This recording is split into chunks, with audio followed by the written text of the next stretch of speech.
quorum. It's 6:29. We'll call the meeting to order. First item is public input. I see no one from the public to speak. We have an audit presentation from Hay, Cahabian Company. Everybody remembers this is Kyle Connors, a little bit our on-site guy this year again, and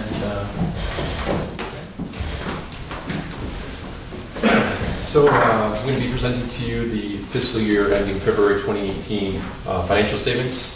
If you have any questions as I go through, please don't hesitate to ask. I'll do my best to answer that for you. Okay.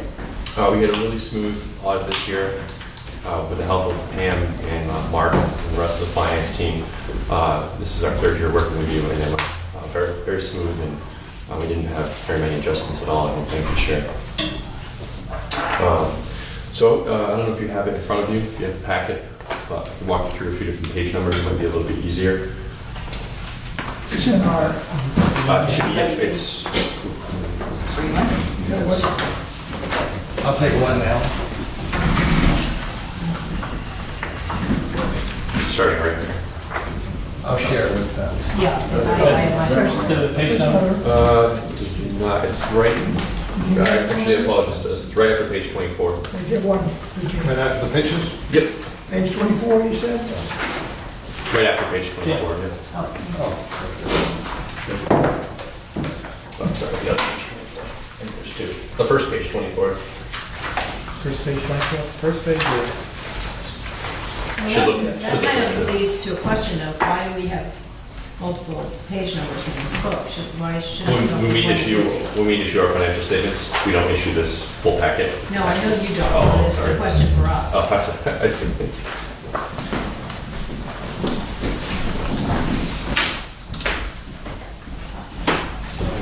Page 24. Yes, perfect. Sorry. You bet. Right there. Right after this page. Oh, okay. So we're going to start right here. Okay. Oh, sorry for the confusion there. So if we started right on page 1, if you were to read through this financial report, you'd see that we issued a clean audit opinion. Basically what that means is during the audit, we did not have a significant amount of entries, nothing material that was wrong with the financial statements that came to our attention. So that's how this would read. It would be a clean opinion. The actual financial statements start on pages 12 and 13. 12 and 13 is your statement of net position, which is basically your balance sheet. There's a few areas I want to touch on. Specifically on page 12, your restricted assets, which are your funds held by trustee. This year came to a little bit over $12.3 million if you added up the current and non-current restricted assets. If you looked at that in conjunction with the bottom of page 13, you're going to see that the bottom of page 13 has a negative unrestricted net position. And bond counsel had talked to us about that, and they said, well, why is that a negative number when the restricted net position is so high? And they said it's not going to affect your bond counsel or your interest rate this year, but it may going forward. So what Mark and I are going to do next year is really look at that, the funds held by trustee, your restricted assets, and see if they truly are restricted or if they can be, some of them can be categorized as unrestricted. And what that may or may not do, and I couldn't tell you right now, is that may adjust it so that your unrestricted net position is considerably higher. So that's a positive number.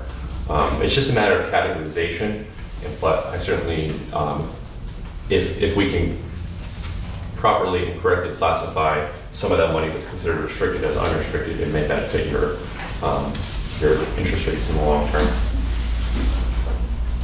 You mean that would help to reduce interest rates? Potentially, yeah. I don't exactly know, but bond counsel suggested it possibly could. What's the underlying reason again? What analysis has to be done to make that? It's just a matter of, there's two separate categories of Right. funds held by trustees. Okay. One is for operating and revenue funds, if that's correct, Mark? And operation and maintenance. Operation and maintenance. And then our revenue fund, which is basically a fund we can use basically for any purpose, IFR or whatever. So it's not really restricted by the bond.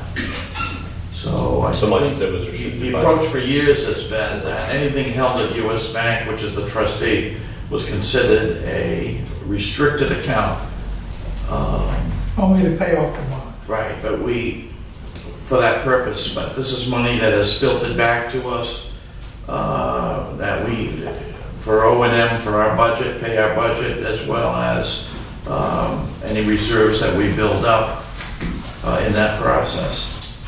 So I brought it up to Sandy Mack when we went for the new bond, and specifically in the private sector, I think going out to a public bid or something, a negative and unrestricted might give a negative connotation to something when it's not really true. I think there could be a swing there of about $11 million. Okay. Keep going. Sure. On page 13 is two liabilities that I want to bring to your attention, both of which I'm sure you were just talking about a few moments ago. The first of which is your net pension liability. And what that was previously funded at is 75.2%. That's as of February 28, 2017. As of February 28, 2018, that was funded at 80%, so an increase of 4.8%. That was due to a couple of reasons. The first of which was in overfunding. The plan was overfunded by $213,000 in fiscal 18, and also just an overall good economy, so your interest income was much higher on that line. What do you mean it What was is overfunded? overfunded? Oh, okay, sure. If you were to look on page 48, what you'd see is that the actuarial determined contribution for that pension plan was $368,000, and the authority funded it $582,000. Where, what page? What page? Page 48. Yeah, I would argue that you're calling it overfunded. As it relates to what the actuary determined the contribution should be. It's Yeah, still less that's than a negative. 100% of the liability. Oh, I just mean the current year contribution as it relates to what the actuary determined the contribution should be. It was overfunded, not that the plan was overfunded. Okay. Just to be clear, the authority voted that we use the 10-year average Yeah. to No, I know. fund it at that discount rate, which was 6%. Hence, that was the 500 and something thousand. 582, right. But yes, the plan is funded at 80%, which is less than the 100 that yours. And if I heard you right, it's funded at a lower percentage than it was the previous year? Higher by 4.8%. Higher. Higher, Yeah. higher. So we're now at 80. Correct. Well, as of February 28th, Yeah, 2018. okay, Yeah. okay. Yep. I think that's pretty high compared to what other cities and towns and agencies are doing, particularly Providence, who claims to have a balanced budget. So the thing I'm finding confusing about what's on page 13 is, oh, never mind, I just answered my own question. No Can I problem. ask, what does 80% really mean? In layman's terms. Well, as Board Klepper just suggested, it is higher than what we're used to seeing. I don't exactly know how to answer your question. Well, in financial terms, what does that mean? Why would we be at 100%? Why is 80 good, or should we be 90? 80 is good. 80 is good. But it really depends on what the board is looking for. I mean, if I say 80 good, 80 is good, and someone on the board says, well, we really should be at 95, well, I mean, that's certainly up to the board, but 80 is considerably higher than most of the utility districts and municipalities that we work with. So That- does that's that not a mean good thing, though. would need another 20%? If we were at 100, then that would be sufficient money to, a sufficient present value to pay out all the obligations of the plan into the future? Correct. Is that what it means? Yes. So what's the disadvantage of being, or the advantage of being at 80 as opposed to 100? It's just a matter of once your money is obligated towards that pension plan, if you needed it for something else, you may not be able to. So you're restricting that. The second liability I wanted to bring to your attention is right below that, which is your OPEB liability. That number may seem higher than what you saw last year in financial statements, and that is because GASB 75, which is a new standard, came into play. And what it did is it took the basically what was required to be paid into the plan in order to be at the proper funded status off the books and put the full liability on the books. So that's the full liability, just like the net pension is the full liability. And that is at just under 3.5 million, 3.465. In the prior year, that was funded at 11.3%. And in the current year, or at least as of February 20th, 2018, that was funded at 14.5%. So it went up 4.2%. Oh, excuse me, 3.2%. So that's an interesting number, isn't it? Yeah, We're 80% funded on our pension and we're 14% funded on our OPEB liability. correct. And then our OPEB liability, if I'm reading these numbers right, went up 4%. Your funded status went up 3.2%. Well, if I'm looking at the liability of Well, 3,326,000, 3.3 compared to 3.4, correct. Yeah. 4%. So I could tell you that 14.5% is higher than we're accustomed to seeing, but it's still 14.5%. So I understand. If you're looking at cities like Providence that are de facto bankrupt, it doesn't give me a feeling of, Sure. I'm also considering not just a city like Providence, but other. who've been Otherwise, promising it's- people things that they can't afford to pay and they haven't been funding them. So No, that's not a good, I'm just here to tell you what the percent is, not necessarily that's Yeah. great or not great. 14.5% funded does not give me a feeling of comfort. Understandably so. If you move to page 14, this is, Let me just ask a question. yeah, of course. Why should, in terms of an audit, to me, an audit should reveal to the stakeholders what the good things are and what the bad things are. And you just told us that our OPEB, our funded portion of our liability was 11.3% last year, and is 14.5% this year. Correct. But it's not spelled out in here. Oh, it is in the back of the financial statements. And I'll disclosure. Sure, we can get to that right now if you want. So there's two different areas you're going to see information on your Is it OPEB the liability. notes? Yep, starting on page 39 in the notice of the financial statements. And realistically, it'll paint a better picture on page 42 specifically. Page 42 is where you're going to see what your beginning total OPEB liability was, what your planned net position was as of last year, and your net OPEB liability, and how that got from 3.3 to 3.46. That's on the first portion of page 42. And But it doesn't indicate, it doesn't give us the number that you just gave us, which is that we improved marginally last year from 11 point some to 14. You just revealed a 14. Yeah, not the bottom. Oh, it doesn't say what the difference is. It just says we're now at 14.5. Right, it doesn't say what we were last year. okay, I disclosed what I was required to disclose per the I'm GASB questioning standards. that, but There may be some narrative in the it's like the And the NDA. municipalities for years could hide a lot of their liabilities because GAAP and whatever. that you're absolutely right, especially as it relates to pension liabilities and OPEB, because even this year is the first year that OPEB liabilities went on the books. So if someone was looking at the face of the financial statements and they weren't looking at the notes and they weren't looking in the required supplementary information, they might not see some of the liabilities they're talking about. Absolutely. You know, I appreciate, Safe- I'm sorry, go ahead. Safe position to be in, the 14.5% or what? I mean, again, it's up to the board. 14.5, what happened for a long time is that both pension and OPEB liabilities went unfunded. Right. As soon as GASB 67 and 68 came out, which was in 2014, 2015, a lot of entities started to fund their pension liabilities at a higher level. So if you looked at the majority of plans over the last 4 or 5 years, they've started to get funded at a much higher level. This is the first year that OPEB liability went on the books. And just as you're saying, as soon as all of a sudden, oh no, everyone can see it, it's not just buried in the back anymore, you're starting to see a lot of people fund it. It relates to the point that Pam made, in my opinion, somewhat circuitously, that if we put $100,000 a year additional into the It'll- trust fund for Yeah. 22 years, Yeah. that we would get close to being 100%, but not quite there. I appreciate that you are bound by law and accounting to report certain things in a particular way. And people in the bond market and whatever read this and know where to look to find the things that interest them, Sure, the absolutely. trigger points. Sure, absolutely. This annual report, okay, also serves another purpose. It's there for town councils, it's there for our clients, for our customers. Yep. And so we speak in some parts of this, we speak in a more down-to-earth, straightforward manner.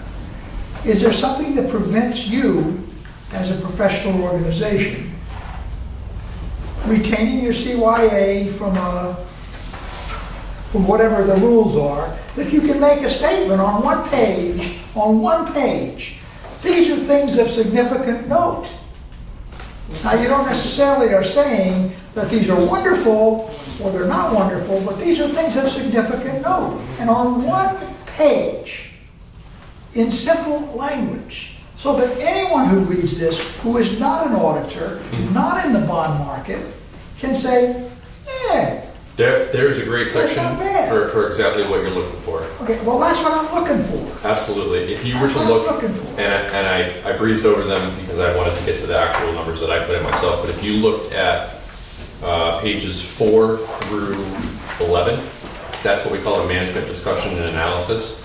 Now, granted, I know you're looking for something a little more simplified, one page as opposed to 7. Right. But this is an area where you could have that one page and have all those things go in there, where it would be, it's technically Just managed. bullets. Yes, The bullets. exactly. These are the things we've noted that are of significant interest. Absolutely. And that's something And it could that, be a summary. Now, I'm not saying take away all this detail. Sure, of course. But maybe summarize it in a way so that the person who is the casual reader will get something. that's what this management discussion and analysis stands to provide.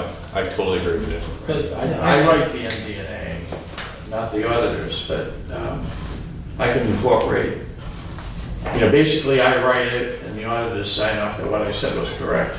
Okay. But that's an area where if he wants to come to me I after, tried I to think break it's down significant, a he can put those non-accounting into his language analysis. in the MD&A. Well, it should be what we as the board think is significant too. Yeah, Sure. For instance, when I go to page 44, if I'm reading this correctly, our total OPEB liability, if the 1% change in healthcare trend continues on the right-hand side, is $4,372,000 versus what was calculated Yeah, here. right, So absolutely. 3 It's- times as much. Right, it's amazing what 1% of a healthcare trend Which is really to has a my ripple point. effect. That's right.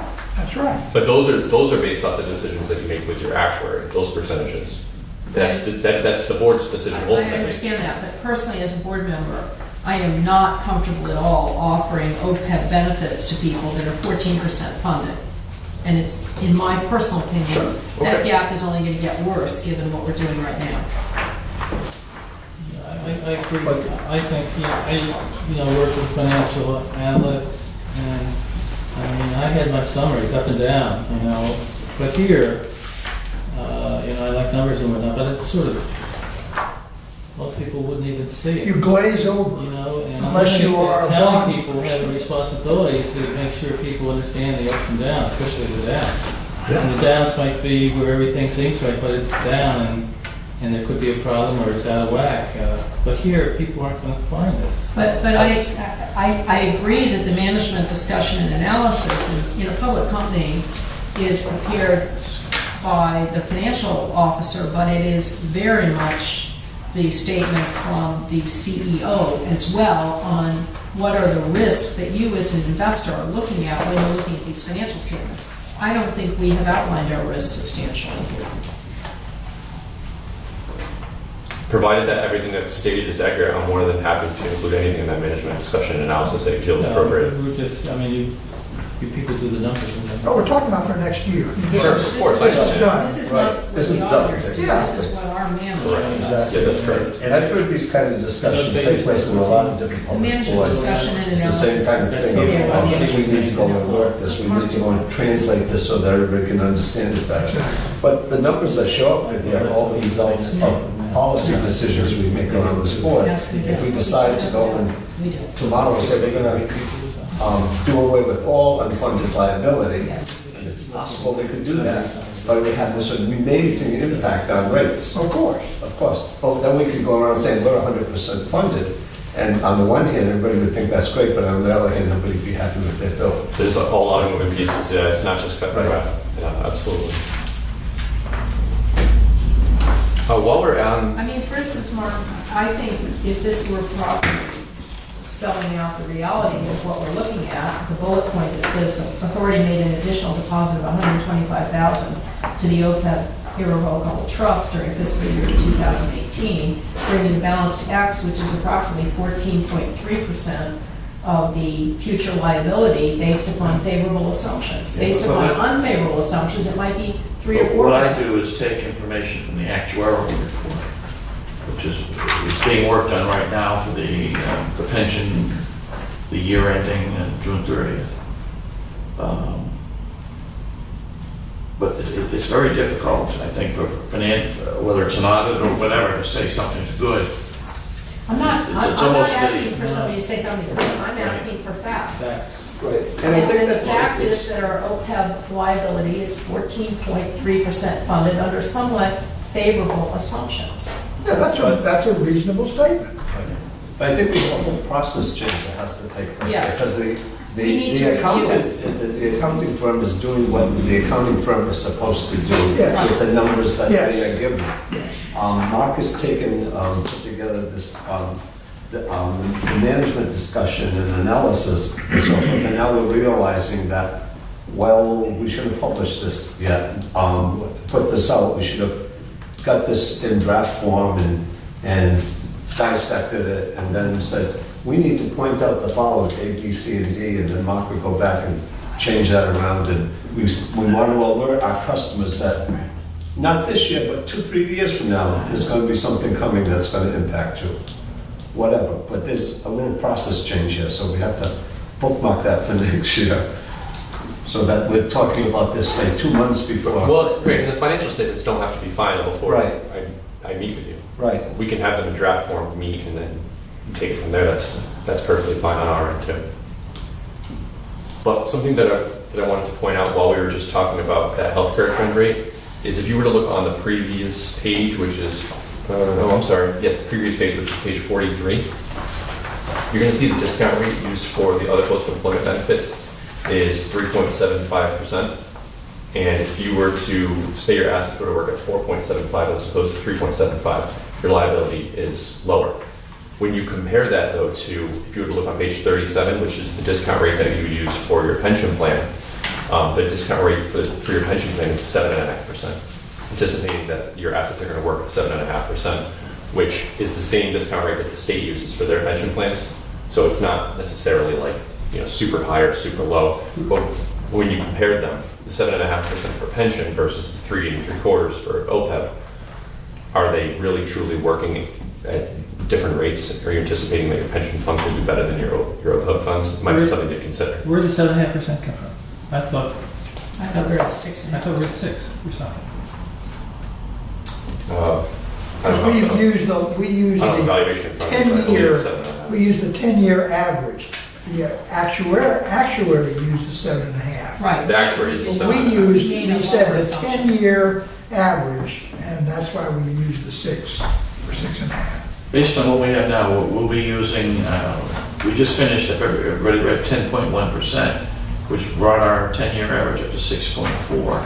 Okay? So that's what we'll be funding. I'd already asked the actuaries to calculate our contribution based on 6.4. But on page 36, in the notes, we talk about the discount rate used to measure the total pension liability being 7.5%. But we don't talk at all there about our assumption about what the plan is going to return when we determine what our contribution should be. Which is different from I think- 7.5%. Correct me if I'm wrong, Kyle, but the auditors have to use what the actuary submits. Oh, I certainly wouldn't be able to change it. You mean- No, I'm not asking you to change it. No, I know.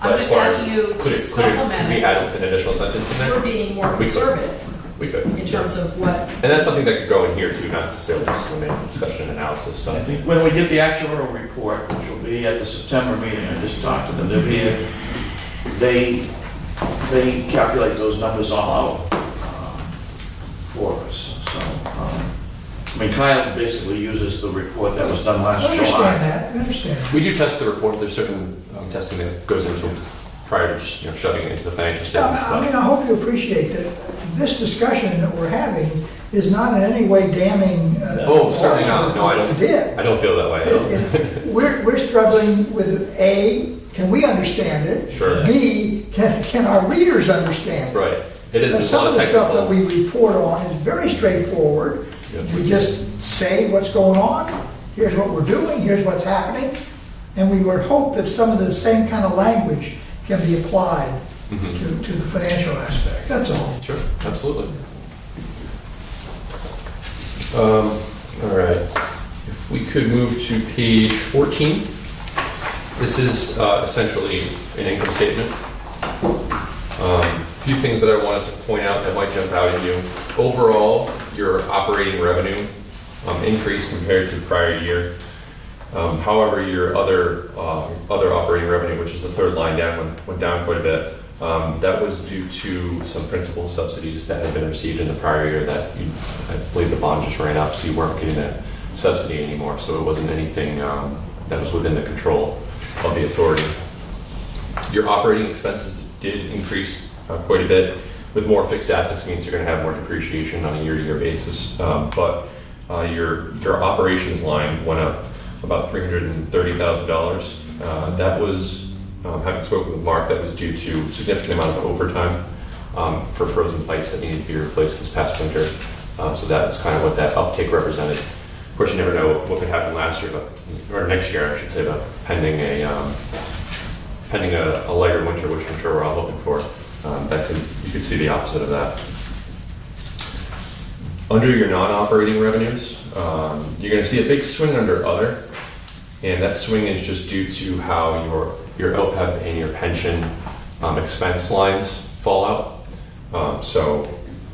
There's always significant changes in how much the plan is funded, what rates you're using, and with the incorporation of the OPEB liability, you saw a pretty big swing in your non-operating other revenue. So it's just the net of your pension and OPEB activity that represents the $246,000.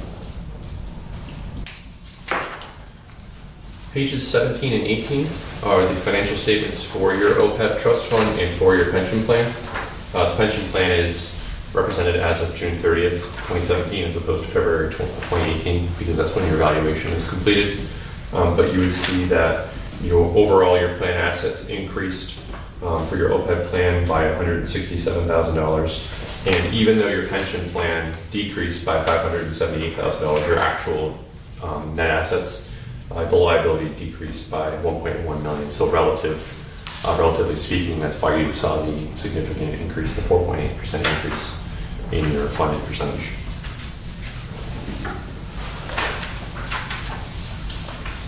Nothing too significant changed in the first portion of the notes of the financial statements, but if you want to jump to page 26, this is your property, plant, and equipment, and how we categorize your assets into a few different land, treatment, distribution, equipment, and your construction in progress. And you can see that your distribution system had significant increases, about $4.1 million in fiscal 18. So that's where the majority of investments and assets were categorized. Page 29 breaks out your long-term liability as it relates to bonds and loans. And you'll see that the bonds outstanding decreased from 9.7 to a little over 8 million. That will read differently next year, as you know, you went out for bonds. So you'll expect to see that impact in this area next year.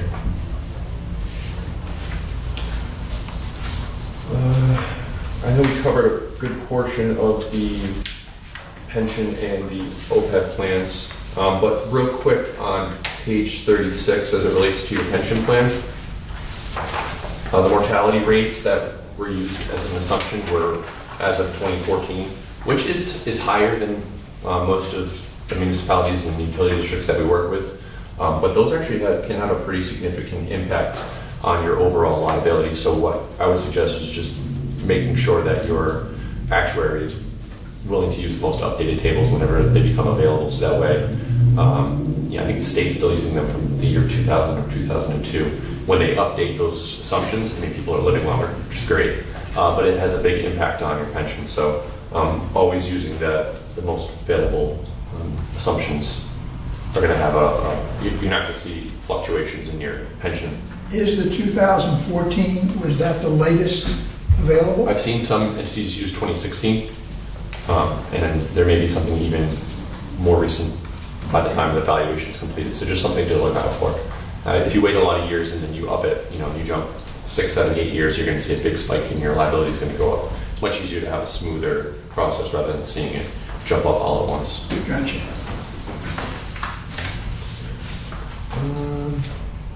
Let's see, we went over that. Sorry, I just don't want to waste your time and say the same thing I already said. Page 47 gives a nice snapshot of your pension plan and its funded levels over the past 4 years. So you can see it jumped down last year from 82 down to 75 and back up this year.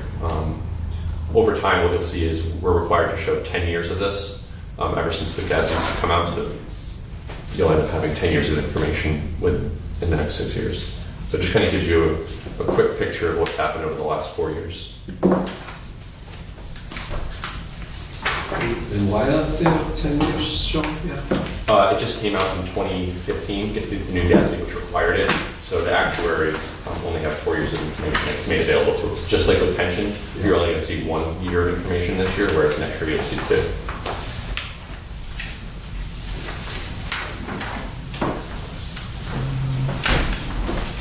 The last two pieces that I want to show you, bring to your attention, I should say, on page 55.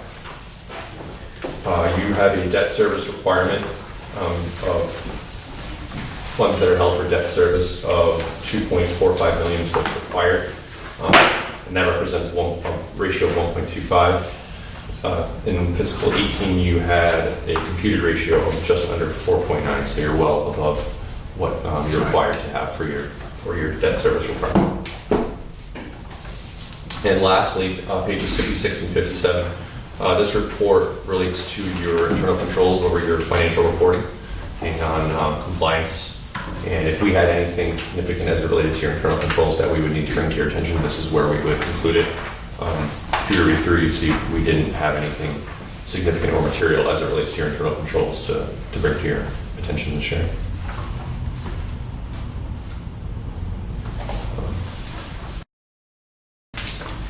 Thank you. Any questions? Mr. Chairman, Sure. may I ask one related question? On behalf of the ratepayers, is our head above water? It would appear so. Well, thank you. Good. John, next year I'm just going to publish this. Very good. Thank you very much, sir. You're welcome. Thank you. Thank you. Thank you. We're looking forward to continuing our work with you for the next few years as well. Mark, if you want to provide, I apologize, I don't have business cards on me at the moment, but if you want to provide them with my contact information, I'm always available if you have questions or if you want to reach out, anything that relates to the audit. Very good. Thank you. Alan, on this point, what I'm taking away from it, from the entirety of our discussion, is this isn't the audit part, but simply the way the entire annual report is presented, particularly in action, discussion, and analysis. So it appears that what is in there is not what the board would like to see there. And I don't know what the process is for getting the two aligned. I mean, various points were brought up during the discussion. Okay, why isn't this said differently or more? And I don't know what the process has been or is to make sure that our concerns are being adequately addressed in the discussion part. My sense is that what they gave us is what they have to give us. But I think According to, Management discussion and analysis is prepared internally. right. and so are we hitting the points that we want to hit? And that's what I don't think we are. That's what. Well, just, the MD&A, again, is written by me, not by, Okay. Like, when I write that, I have to wait for their draft. So any issues that I would bring in to the MD&A. So maybe But it's basically, just it makes it adding, more of a narrative flow than just a bunch of numbers. so maybe just adding a summary, An executive an summary. executive summary on top of the MD&A. Right. And that would solve the problem. They They're have doing to their sign part. off on my I MD&A. understand. But We it we certainly- understand that, Mark, but in my personal opinion, there are very critical things that are not covered in the MD&A that I would want as a board member to see here. For instance, the underinvestment in capital infrastructure, which is mentioned in the annual report. That's in Pam's section. But You want to make a comment? I don't know, maybe you did this, and if you did, then you can just say, we did that, Marty, you weren't paying attention. But next year, as I was saying earlier, that the MD&A, we need to review that as a board before it becomes a public document. You do that. If you address. So what would be the problem with that? No, but it's basically, whether it's an audit or financial, is reporting the facts. Facts about Right. condition of the capital pipes or whatever, that's not, That's not adjustable. that's not something financially. I understand that, I I think they're understand. talking about the way that they want it, not changing the fact that the way they want it written. Yeah, Or to summarize it and Stress. to pick out those Right. pieces and put them on a page, But also- no more than two. so also, if you read in the annual report portion, my financial,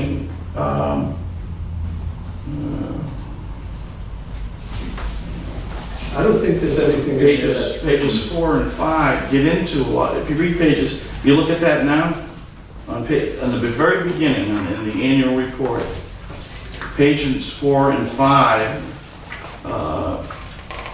is where we talk, I talk about some of the issues, overall strategic plan, the funds, the rate increase, a lot of those issues are,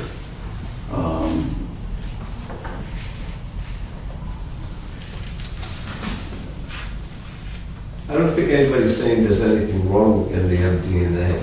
I think we're just saying, we're realizing that this is the opportunity for us to go and telegraph to our Right. rate holders, to the town councils and everybody else that here's some items that you should pay close attention to, and that we are paying close attention to, and they're going to affect us in the near future. For example, you talk on page 5 about our rate increase percentages are below national averages, national levels, which are 5.5% on average. If I were a resident whose pipes froze last winter, I would not be celebrating the fact that we've been keeping our rate increases lower and having infrastructure issues. Because we've chronically underinvested in infrastructure. okay, We're trying to fix that, but we're not where we need to be. right. I think Pam talks about that in her section. Well, even if there was one page that contained specific information that's important, that Pam thinks is important for ratepayers to know, the average Joe, and you think. Well, I think maybe, Pam and I work separately on it, but if we work together on a bullet page or something. That's it. That's the key. That's the key. Yeah, for instance, Mark, I can't imagine anything more important financially to know than we're only 14.5% funded on our OPEB liabilities.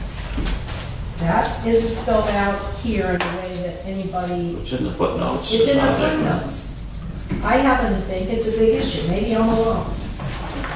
Oh, In all likelihood, Our OPEB liability is 3 times our pension liability.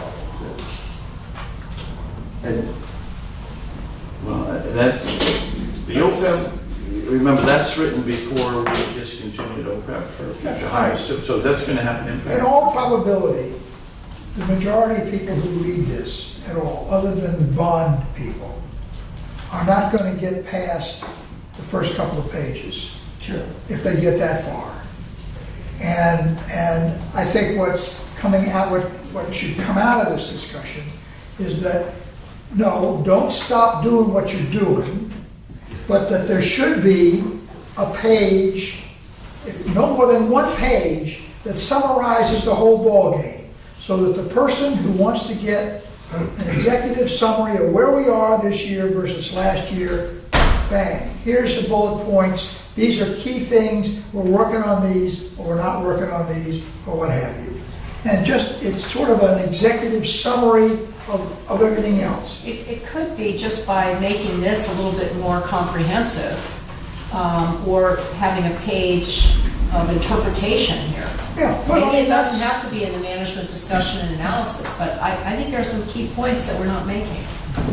I think this is a huge improvement over what has been done in past years. oh yeah, we're moving in the right direction, no question about that. And I think that the timing of producing this as a public document, I don't know how much we can adjust that, but we ourselves have to be in tune with this earlier. And I think that's the big issue I see, is that we probably weren't as in tune with what was coming out and so forth. Well, remember, we're slaves to the fiscal year. Yeah, We said, right. Oh, okay, yeah. March 1st. And so they can't begin the audit until after the fiscal year is ended. They do the audit as quickly We as... started towards the end of April by the time we're ready. Yeah. Okay, is it possible that that can be started earlier, or it takes you that long just to get the year finished up so they have the numbers to work with? Right. But there's a lot of prep that has to go into. Oh, yes, no question about that. Right. Couldn't the two be going simultaneously? Couldn't, if the board's going to get involved, be considering the discussion portion? We have a general picture as to what the numbers are going to show. Okay, what do we want to emphasize this year? Right. And make sure we get that ball going. We don't need to have the final numbers to Right. have those opinions. Would it be okay, see, whatever we put in the annual report portion does not have to, because the MDA is kind of a crunch. It's after they do their first draft. I get the draft and I have like a week to write the MDA. And then we repeat, then I can send it back to the auditors that they bless it, that say I'm not saying anything out of school, that they agree with everything I'm saying. Why don't we do this? Wouldn't the executive say, the executive summary be better in the annual report portion than the financial statement? It can be, but the point is, we now know we would like to improve it. The board would like to become involved. So why doesn't the finance committee, since this is closest to your bailiwick, say, here's a list of 5 or 6 items that we probably think should be highlighted that they've moved in one direction or another over this past year. And these are things that are affecting the future. And then we circulate that to the other committees and circulate that to the board. And we maybe end up with a list of no more than 10 items, which would clearly fit on one page. And those are the things that then staff can concentrate on to make sure they extract from their reports that fit those 10 or whatever the number is, that goes onto that page, a highlight. And that, if you know, and it is purposely set as a highlight. If you want to get the gist of what's contained in here, bang, here's a page to look at. And that's probably what our councils would do. Do we have a deadline when this has to go out? This report? Yeah, we have, the bond trustees, we have to have it filed by June 30th. You have to have your financial statements filed, but there's no requirement for an annual report from the bond trustee. We do this because we want to, not because the bond trustee requires it. Right. The audited financials that And we're not talking about the includes the audited financials. MD&A has to be on file with By June 30th. by June 30th. But the annual report might be required by the Secretary of State's office or the legislation, because most public... The bank, We didn't do this. for all the years. banks that I have relationships with want it by June 30th, the annual report, and they generally ask for it. But I don't think anybody here is making suggestions that are going to delay that timeline. It's I think more so extracting. if it's during the year, whether it's October, and we have an issue, it might be noted, Mark and Pam, let's have this issue as a bullet point, and I'll keep track of It's those. extracting from the reports that you're already doing and just showing those on one page. That's all. I mean, part of it's, you could almost do it before the audit is even started, because we would We know. don't need the audit to know what we want to say about it We could start that now. right now, today, this minute. I think- So I think I'd be we- happy, with the members of the finance committee to do, I think, our section and then I have. think the Robert chair- Alio, our old friend from Barrington, is the one that piqued us to put some of these 5-year analyses and the metrics Right. that we do include in the annual report portion. Oh, that's Prior to great. that, up on page 7 of the annual report, you know, the 5-year study of many of the, and down below some of the ratios, the key ratios that,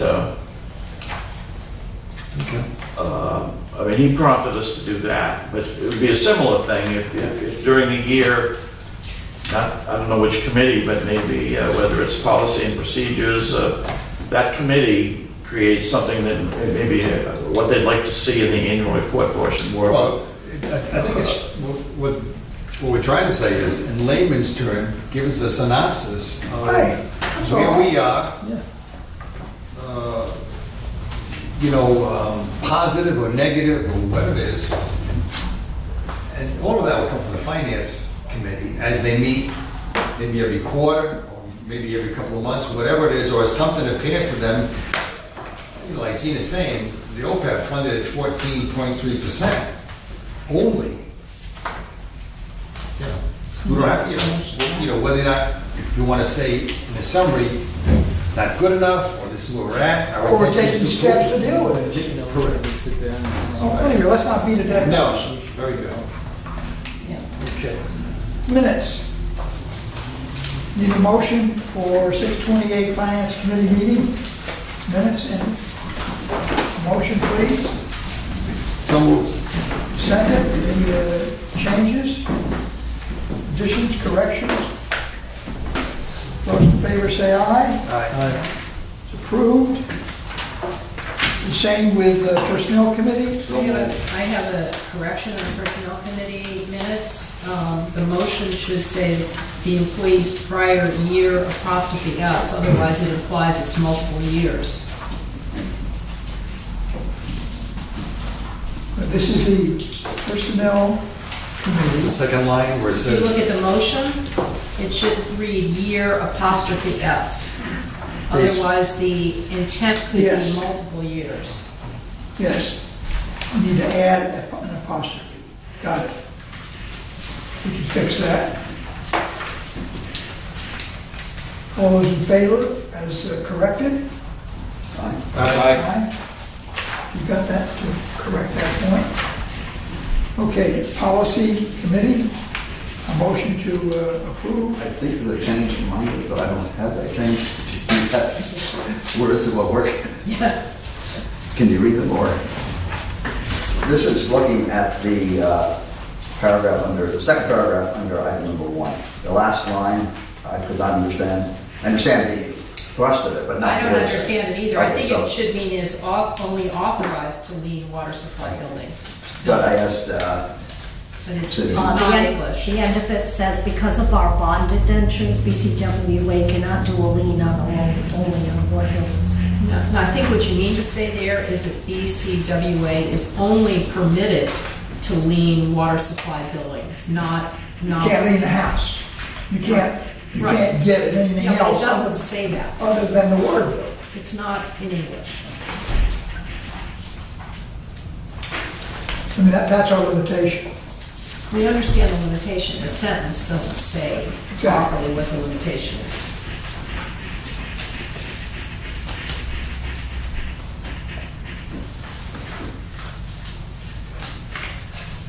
Well, it disturbs me that we've taken a noun and turned it into a verb. what are you looking at now? Lean, liens, we made a verb out of it. It should be to Shows- lien. Yeah, to lean, leave it as a noun. Correct. Shows if we put our minds to it, we can do it. Sure. Okay. We'll fix that. Other than that, you want to approve the minutes? Is there anything else? No, that was sort of the essence of the Okay, minutes. so we'll fix that. All those in favor of the minutes? Aye, that's approved as to be corrected, to be illuminated. Now for the board meeting, 6:28.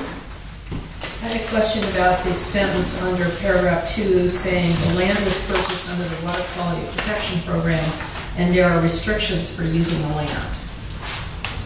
What are we trying to say there?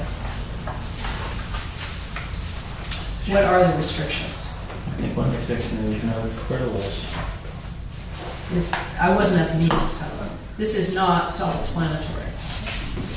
If that's what the restriction is, I think it ought to say that. Maybe it's more, that's just coming from. Well, there's a number of restrictions. It's under the Water Quality Protection Program. You can't, and you can, it's allowed for farming, but you can't build on it. You can't use it for a number of Okay, uses. but you can put fertilizer on hay and.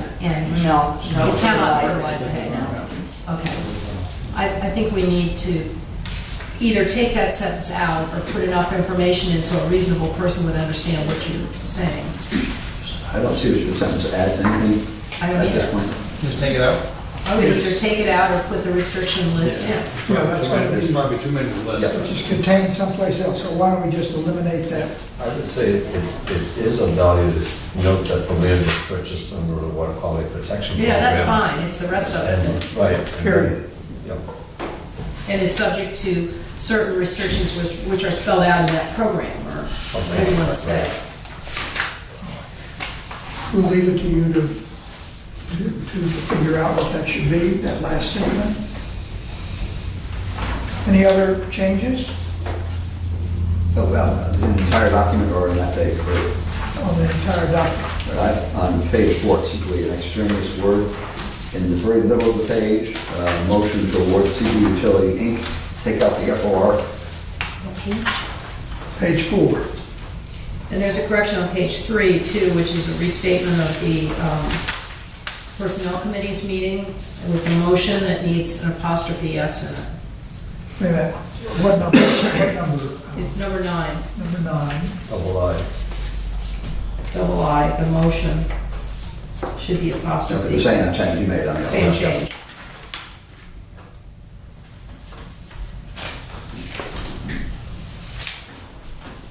Okay.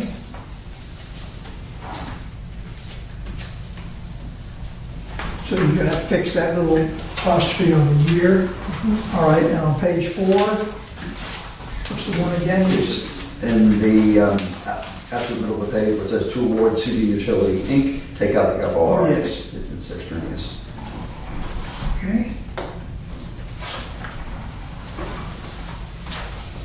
You should be certain to tell Frank, to tell Ray, that while he was missed, his function was not left out.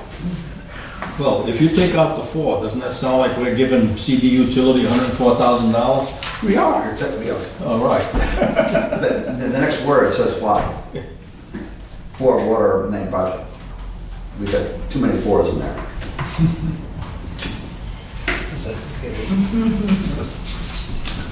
Yeah, they both should. Yeah, we move both 4s. No, not the second one. The second one says what the 104,000 is for. Right. But the 1-4 in line 1, 1-4 in line 2. The one that's before 104,000. Yeah. The one that's Yeah. before 435,000. Right. Yes, And the rest exactly. stays. In both cases, there's an extra 4. Yeah, yeah. There's just 2 extra 4s. Save those 4s for a later time. Exactly. Okay. That's 8. That's 2 8. 4s. That's right. Did we actually get a motion made to accept the minutes? Did anyone say that? So moved. So Second. moved, okay, you got it. Moved in second, you made all the corrections. Ready to vote, all those in favor say aye. Aye. Those opposed, nay, the ayes have it. Thank you.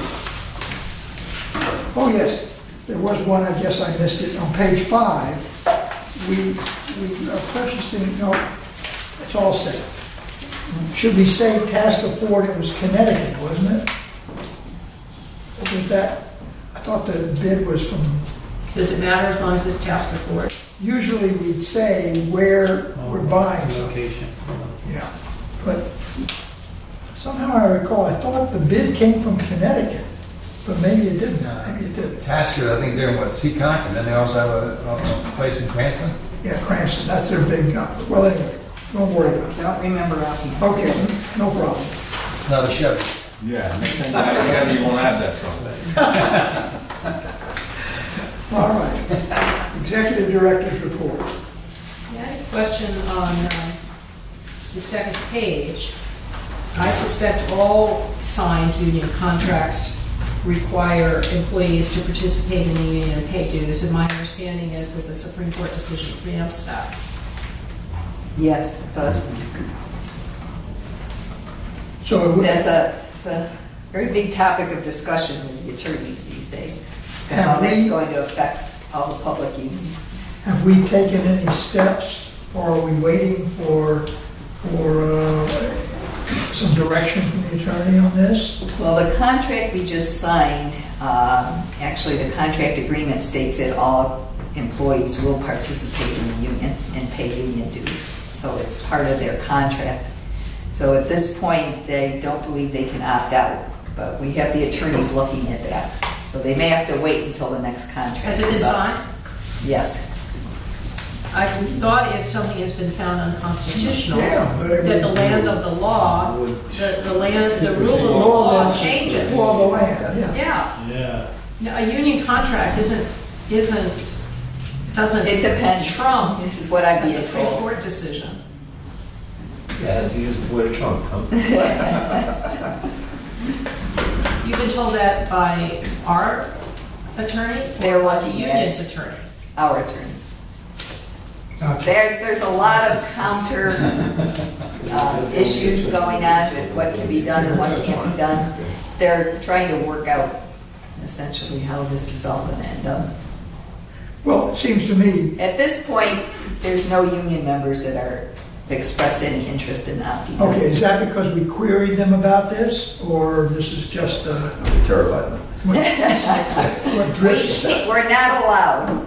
What we can do is we're going to have a sign-up sheet for all the funds that they would like to have taken out of their check. Like for the health insurance, there's options for eye insurance, there's options for the 457. We'll just have a list and we'll add union dues to that. But the one thing we have to be extremely careful of is not to say anything that could possibly infer that we're recommending they go one way or the other. Yeah. No, I can understand that. I can understand that, but I'm just curious.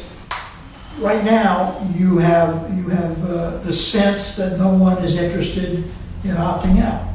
That's correct. But Okay. asking them to tell you what they want taken out is a good way Right. to deal with that. Yes, So yes. that'll at least let us know. Okay, On the first page of the report, the Metacom pump station and this pump that is still unhappy, Yes. I sort of think that the brand new expensive thing should work well and not be making noises. The problem is, it doesn't do it when we test it. It shows up at other times, so we're still going back and forth with the manufacturer on it. Can't you put a monitor on it, kind of like, one of those machines that people wear for 3 days to track their heart? It's not something we're running continuously, as we haven't got the system in full operation yet. But the engineer, the manufacturer is well aware of it, that we're not accepting anything that's not 100%. All right, so it's not accepted yet? No, it's not. All right, that's No. right. so we're not liable yet. Okay, any other questions? I did want to mention on the grant that that's moving forward. We're actually having a meeting next week with the governor's office and with the upper echelon of the DOT to hopefully get a decision on this. It's something that's being pushed by Senator Whitehouse. He set up this program. So it's in the interest of the state to follow it through. It was also, as I mentioned one time before, it's been selected as a national project by the Fish and Wildlife Foundation. So we really can't move forward without the involvement of the DOT. Right. So we're hoping, getting everyone together, we can actually get this going. We're actually going to start the grant fund next week. It's due the following week, so we can have everything lined up, all the grant fund submission, so we can have everything lined up to be able to submit it when and if we get the DOT commitment. Great. Any other questions, comments? Thank you. Any questions about any of the attachments? All right. Financial, whoa, sorry, go ahead. On item 7, I think you're ahead of that, right? Or which one are you on? Item 7, we have the financial report, item 6. Okay, all right. This is not, okay, that's the 7. That was it brought. Right. Any questions? Oh, get up. This was just giving us, Yeah, I was on vacation last week. I would have had it in the pack, but I just finished it yesterday, so I got it out to everybody yesterday. why don't we just review it? If we have comments, come back to you, and we'll deal with it. Yeah, that's fine. I mean, overall, we're having pretty good sales the first 4 months. We're up in a pretty good number over last year. Nothing has jumped Which out is that we should encouraging. be worried about. If you want to read it and have any questions, you can Okay. give me a shout. Good I'll be idea. brief. One thing you'll note in there, on page 4, I noted income for the first 4 months was up 5.8. We have to put bond issue costs, we just had the bond in June, which was this month of this report. Years ago, you used to always amortize the cost of that over say the 20 years of the bond. But now you take the full expense the year of it. So you'll notice on page 4, I highlighted the bond cost $65,000, which is not something that was last year or budgeted. Okay? It's a non-cash expense, the proceeds of which come out of the bond. Okay? Expenses are up 7%, or $65,000, which is exactly what the bond costs are. So really, the increase in expenses for the year, both on the budget and for the year, are basically just those costs that are looked at. Okay? Right. Fair enough. Thank you.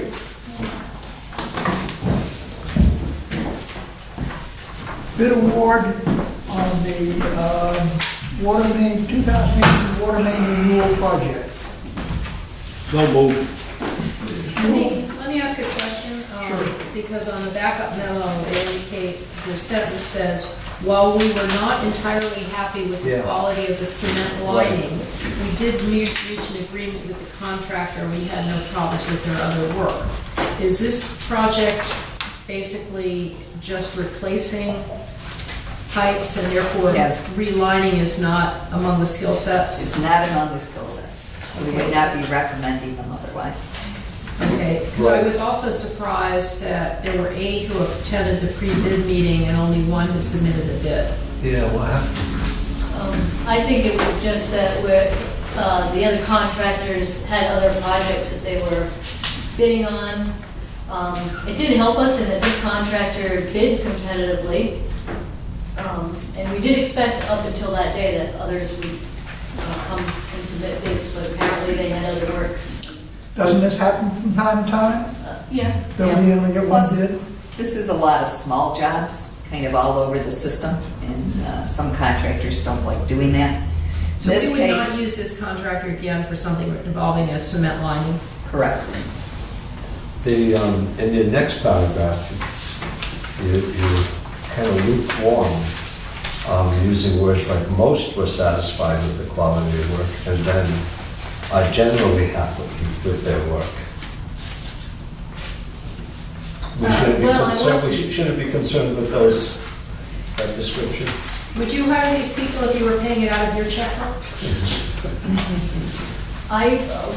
Their work was acceptable on the last project, aside from the lining of the cement. They had a few little issues We here did and bring- there, and we actually brought them in today and met with them, and we actually had them sign an agreement in writing that those issues would not become part of this project. Some of that's cleanup, the way they set out the bypass piping and so on. And they basically said wholeheartedly they agreed with what we requested, and there would be no issues in those areas. The other thing that caught my attention was the line fourth or so from the bottom on the bid review form. The bid well will try to submit change orders. I gather it's going to be a burden for people who are monitoring the contract. Say that again? Oh, on your bid review On form, bid on the form. bottom. Bid low, and we'll try to submit change orders. Well, we've got an excellent inspector. He's been pretty much almost our inspector on all of our major projects, and he's agreed to stay on for this project. He is very thorough. And What is generally or specifically the time frame in which to submit change orders in your projects? Generally, they come throughout the project. Yeah, When they something have, happens, like, you find something. Is there a deadline?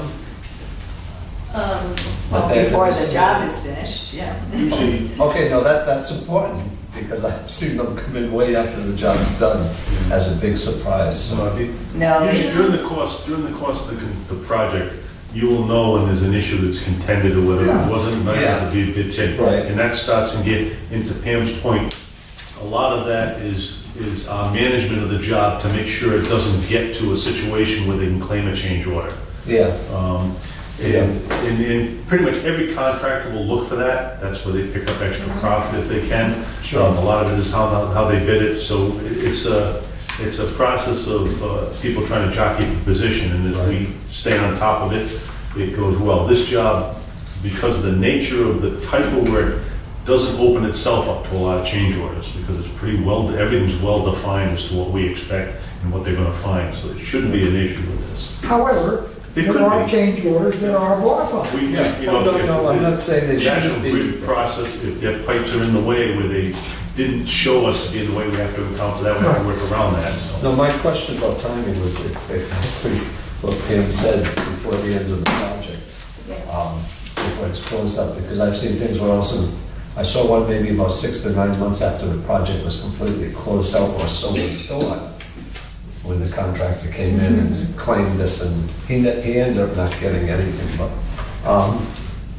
I've seen. Self-fulfilling, Yeah. self-regulating Yeah. prophecy there. and especially this is with SRF funds, and they're very strict about the Yeah. timing of submitting bills and so on. Which I have to add a caveat, which we found out today, to the award of this, that it's subject to the Rhode Island DBE office approval, which is the disadvantaged business. Okay. We haven't been discussing this critter without a motion, so I need a motion to award a I made a bid. motion. $1.5 million with the additional statement that Pam has made, subject to the approval of this state agency. Is there a second? Second. Further discussion? All those in favor, please say, raise your hand. It's unanimous.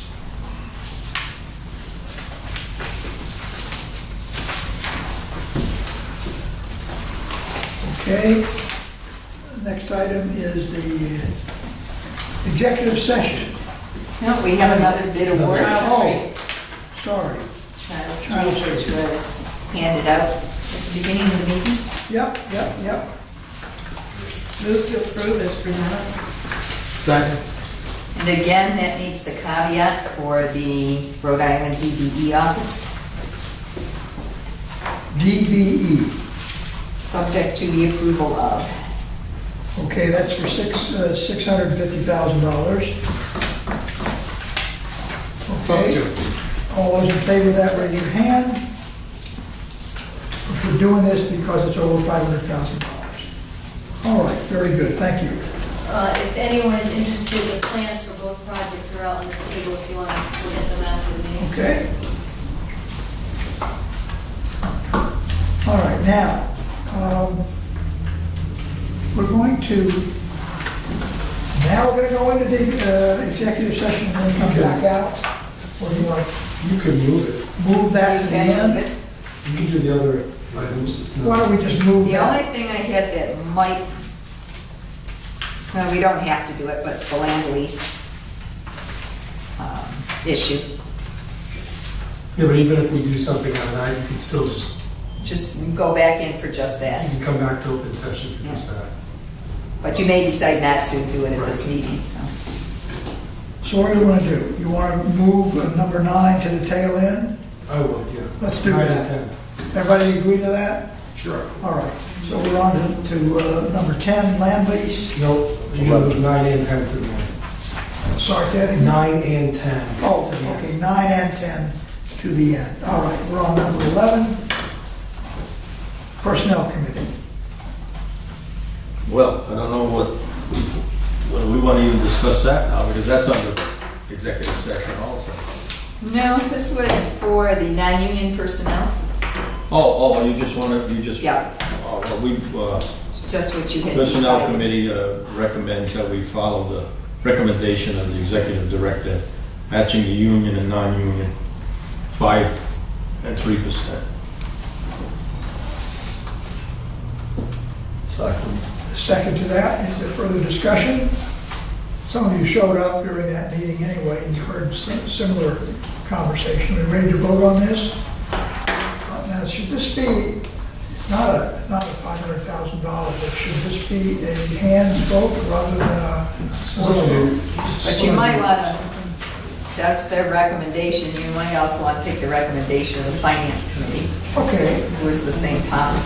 Okay, why don't we do that, combine? What does finance committee feel about this? Well, the finance, Go ahead. the finance committee made a motion, jump in if you need, please, relative to the OPEB contributions in the plan and whatnot, for additional work to be done, and one additional process, the process requested would be to do analysis of what the expenses have been over the last 5 years. That's for the OPEB part. The OPEB This part. is the 457 part. Oh, the 457? I think you agreed. Well, this combines them both, doesn't it? Yes. Well, we were It's both, talking. it's OPEB and 457. I thought it was just, No, Well, they were actually under one topic. Yeah. They yeah, were under one topic, but there were two recommendations. There was not a recommendation for OPEB at this time. we just made, personnel just made a recommendation that non-union would match the union. just 457. On 457. Okay. That was the recommendation that we made. Until we get another firm in, and then we can look at other options. Good. Well, the recommendation we made, or the motion we had relative to the 457 plan was relative to finding a new plan with lower costs and with more flexibility relative to possibilities of different matches by union and non-union people in the future. And the thought here was that the organization would go out based upon an RFP and ask the appropriate department at Roger Williams to do the footwork necessary to bring back information required by the RFP to this organization for review and analysis to understand whether or not there might be a better organization to provide the 457B services to the Bristol County Water Authority. Okay. So we're looking at just it But too. are you saying that the only thing that we're voting on, to be perfectly clear, Yeah. is to increase, Non-union, assured non-union to participation. match To match what's in the the union union. contract, which is specifically 5% of base salary with a 3% match? Right. Is that Instead of 3-3, make it 5-3. Right, that's all we decided to do right now. We're all gonna work on. So the way that's that. going to work is they can put in 5% of their salary and we match up to 3%, is that correct? No, our contribution is 5% Instead of 3. instead of 3, and then they can match, we'll match Match up 3. to another 3. Okay. That's not what this says, and I hate to be the skunk at the lawn party, but I like to have things spelled out concisely that I'm gonna vote on, and this is not. So I'm not prepared to vote on this tonight. Well, this was more the discussion for the committees, and then the committees came up Committee with makes a motion. what to vote on. Right, You made a This was- recommendation to the committee. I right. made a recommendation to the committee. The committees discussed various options. At this point in time, Well, there's nothing in this memo, maybe I'm being stupid, that says that we're putting in 5% for everybody, and then an additional percentage match up to 3%, which is what I think you're asking for non-union personnel. I thought it got amended during the personnel committee meeting. The union contract, the issue is the union contract was approved at 5% with a 3% match.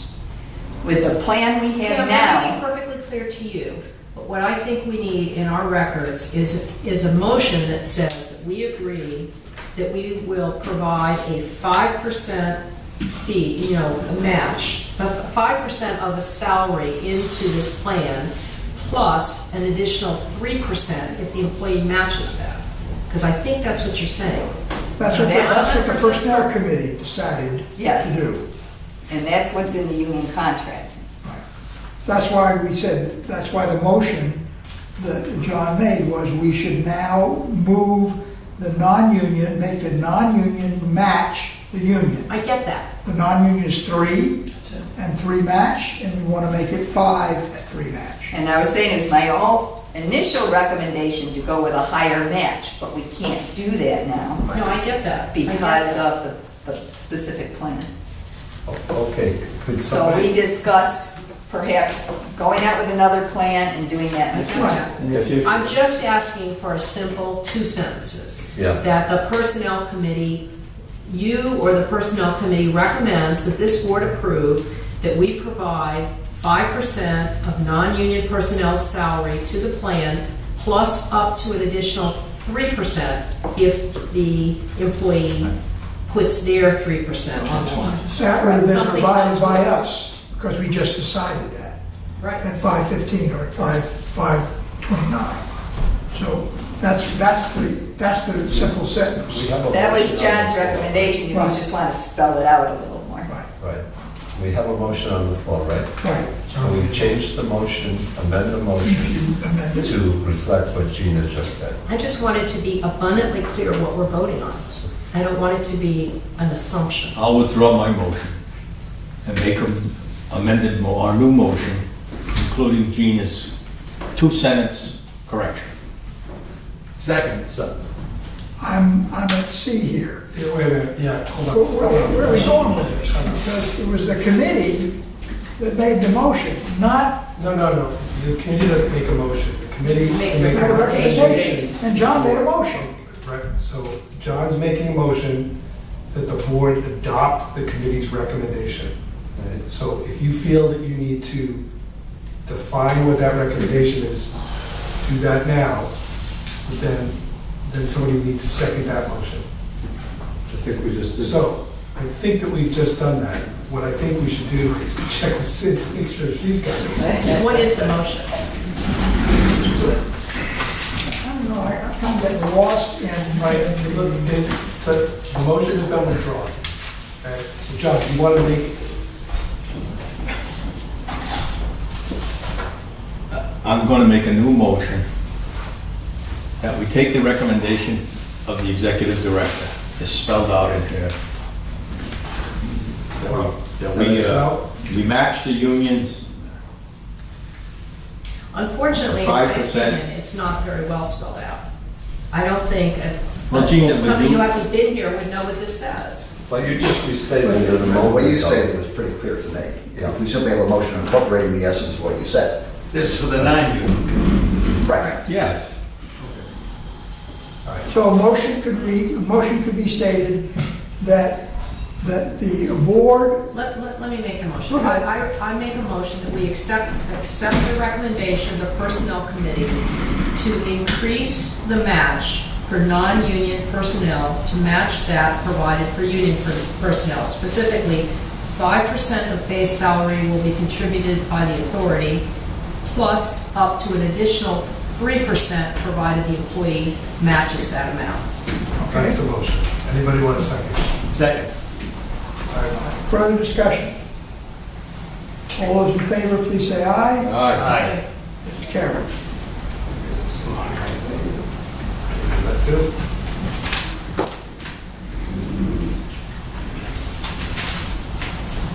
So are you looking for another motion on the 457 issue?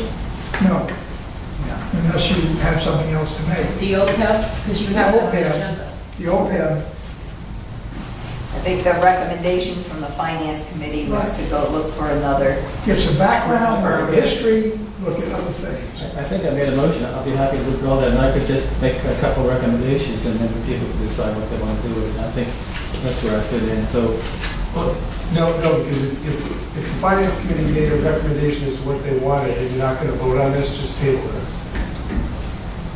Till the finance committee comes back, unless there's something. No, you this wanna vote was the recommendation to go out again for another firm. on. Okay. Now, we can make that a motion, or I you can make a could- motion. Jared could do it as a recommendation. do I first recommend before? Yes, you would recommend this to So I really finance. have two recommendations. One is relative to, and it's sort of intertwined. One is relative to the 457B plan. Now, the 457B plan doesn't permit non-union employees through the provision that we have, a plan that allows for different match percentages for union and non-union employees. So the thinking would be that the organization would go out with information for an RFP and ask the appropriate department and person at Roger Williams to do the field work and work that's necessary to bring back hopefully new 457B organizations that could provide the services we need in the future at lower costs and be able to accommodate differences between the union and non-union employee match percentages. That would be one recommendation. The other recommendation would be at the same time that we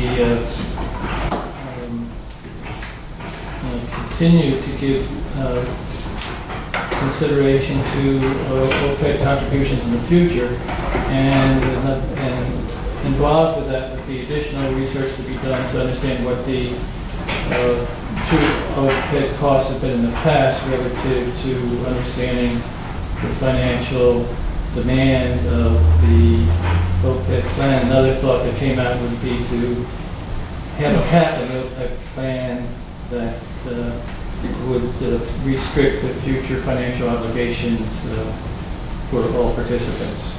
So those are two recommendations. Is there a motion that comes out of that?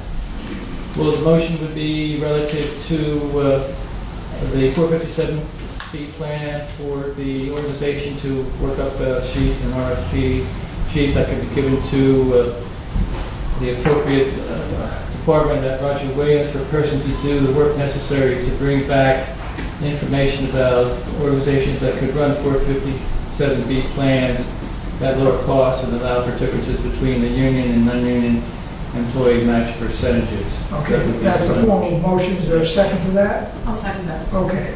So this is just for staff to set something up with the university and get some legwork for us to figure out where we want to go, if it's possible to do that for the future. Okay. Further discussion on this? Ready to vote? All those in favor, please say aye. Aye. Those opposed, nay. The ayes have it. Okay, you got another comment? Another motion? Another motion. The second motion would be relative to OPEB contributions by non-union employees. And the thought would be to give consideration to continuing those contributions in the future, which would perhaps be beneficial in bringing in the highest quality people to the organization in the future, and at the same time to limit financial obligations. There might be consideration given to putting an annual cap on the amount of money that would be paid out for OPEB expenses for people who are retired. I guess I'm trying to figure out, okay, if you turn that into a motion, what do we do? Because, I mean, you made a comment.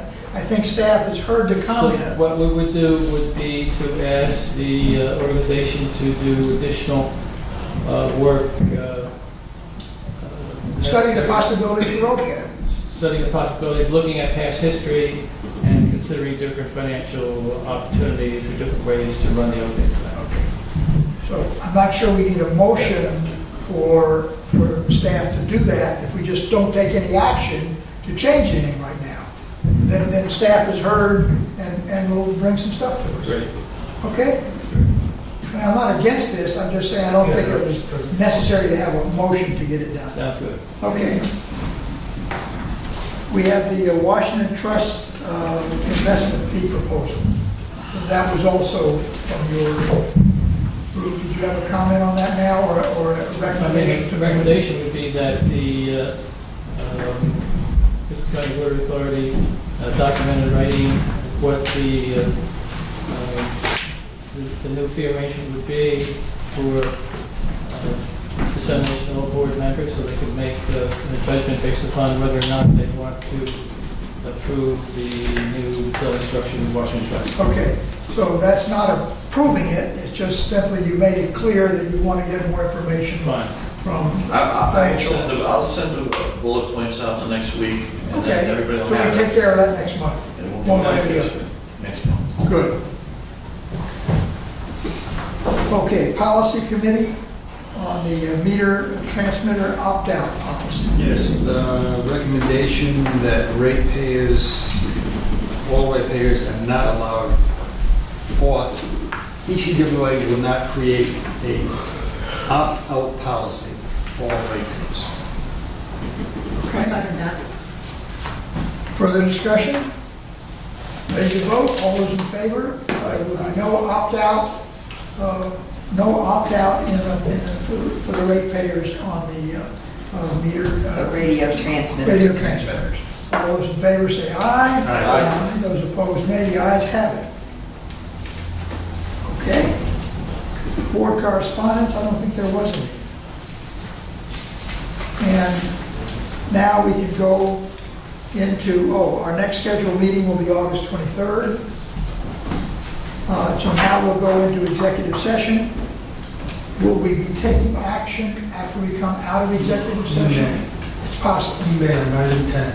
Okay, so we'll go into executive session, entertain a motion at 4 minutes to 8 for Rhode Island General Law 42465A7 regarding a pilot agreement for North Farm 42465A2 and for union negotiations pursuant to Rhode Island General Law 42465A2 and for land lease pursuant to Rhode Island General Law 42465A5. Someone's made that motion, it is seconded, and we all vote by hand, and we may come out of executive session to take action. If we don't take action when we come out, we will probably vote to seal the minutes and close our meeting. Those in favor, we raise our hands. Vote to seal the minutes. Pardon me? You definitely will vote Vote to to seal seal the the minutes. minutes, okay. Cameras off.